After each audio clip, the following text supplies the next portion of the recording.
Hi, I'm Kate St. John, and today in mid to late April we're in Raccoon Creek State Park, and I'm showing Joan around and thought I would show you around a little bit too.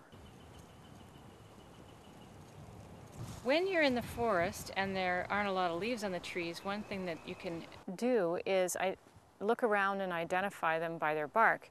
This, for instance, is a black cherry, and the way I know this is because the bark looks like burnt potato chips. And the other thing I like to do is see who else has been here before me. So if you look down at the bottom, you can see a pretty big woodpecker has been working out to the base of this tree.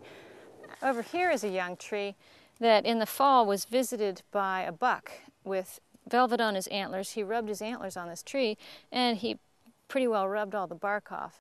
So I know a deer was here in the fall.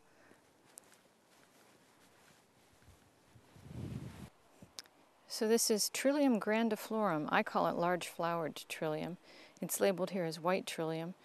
And the nice part about Raccoon Wildflower Reserve is that botanists come through and label stuff so that you can learn it on your own when you're here.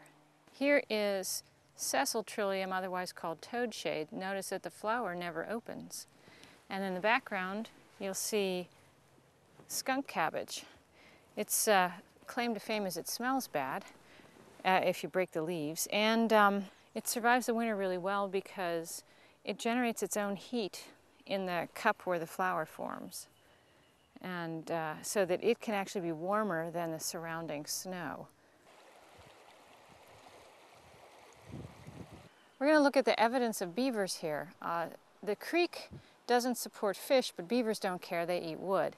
And this area used to have a lot of very large trees, but the beavers have come out of the creek and have chewed away at them.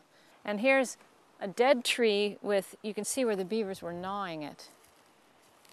This is a deer exclosure put up by the Department of Conservation and Natural Resources, DCNR, which manages the state parks. And it's to show us the difference between a place where deer can't eat and a place where deer can eat.